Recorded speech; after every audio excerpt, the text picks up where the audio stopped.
गया। और शिव जी का क्रोध तो आप जानते ही हो, उनके क्रोध से सभी देवता डर गए, कोई उनके पास जाना ही नहीं चाहता था। तो ऐसे में उनके पास कौन जाएगा? माता पार्वती, उन्हीं की तो मानते हैं वो। उन्होंने कहा महादेव से कि आपके साथ वास करना बहुत मुश्किल है। शिवजी ने माना कि शक्ति ने सही कहा है। उन्होंने अपनी उस क्रोध की ऊर्जा को अपने से अलग कर दिया। देख रहे हो, शक्ति को खुश करने के लिए शिवजी कुछ भी कर देते हैं, लेकिन वो क्रोध की ऊर्जा उनसे अलग हुई है, ठंडी नहीं हुई है। शिवजी की उस क्रोध की ऊर्जा ने स्थान पाया एक सप्त ऋषि की गृहस्थी में, जहाँ पर उसने जन्म लिया एक बालक के रूप में। परवरिश हुई ज्ञान और सत्य के साथ, लेकिन वो क्रोध अभी भी वही था। तो उसका नाम भी कुछ ऐसा ही था जिसके साथ कोई रह नहीं सकता। समय के साथ साथ ये एक तपस्वी ऋषि बने और इनका हुआ विवाह कंदली नाम की युवती से। उन्होंने अपनी पत्नी को दिया वचन कि मैं तुम्हारी 100 गलतियां माफ करूंगा।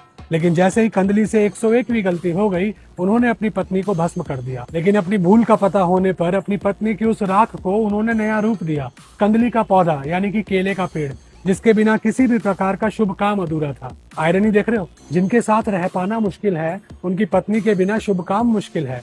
समय के साथ साथ सृष्टि में जब भी ऐसी परिस्थितियां आई जिनके साथ रह पाना मुश्किल था, वहीं पर ये ऋषि पहुंच जाते, क्योंकि इनके साथ रह पाना भी तो मुश्किल है। माइनस माइनस प्लस होगा, यही इनके चरित्र की अलग बात है। बाकी क्रोध वही है। जब देवताओं को अपनी शक्तियों का अहंकार होने लगा, यानी कि सृष्टि में संतुलन के साथ रहना मुश्किल हो गया, तो यही ऋषि पहुंचे उसी घटना पर और दिया देवराज इंद्र को एक श्राप, जो बाद में देवताओं और असुरों को समुद्र मंथन तक ले गया। जब एक राजकुमारी ने यह जानकर इनकी सेवा की, क्योंकि अगर ना करी तो जीना मुश्किल हो जाएगा, तो इन्होंने दिया एक ऐसा वरदान जिसकी वजह से जन्म हुआ पांडवों का, क्योंकि अधर्म के साथ जीना मुश्किल हो चुका था। मतलब समझे, अक्सर हमारे जीवन में बहुत सारे लोग, परिस्थितियां या चीजें आती हैं जो हमें डिस्कम्फर्ट करती हैं, उनके साथ रह पाना मुश्किल होता है। जैसे कि ये ऋषि, जिनका जन्म हुआ था शिवजी के क्रोध की उस ऊर्जा से, जिनके साथ रह पाना मुश्किल था। ऋषि अत्रि और सती अनुसुईया के पुत्र, लिटरली इनके नाम का अर्थ ही यही है, जिनके साथ रह पाना मुश्किल है।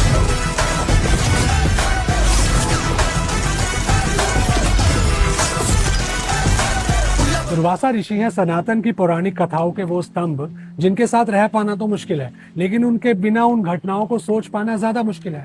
अगर आपके जीवन में अभी कोई भी परिस्थिति ऐसी है जो आपको डिस्कम्फर्ट दे रही है, परेशान कर रही है, तो देखो वो आगे आपको किस बदलाव की तरफ लेके जाना चाहती है। हरे कृष्णा।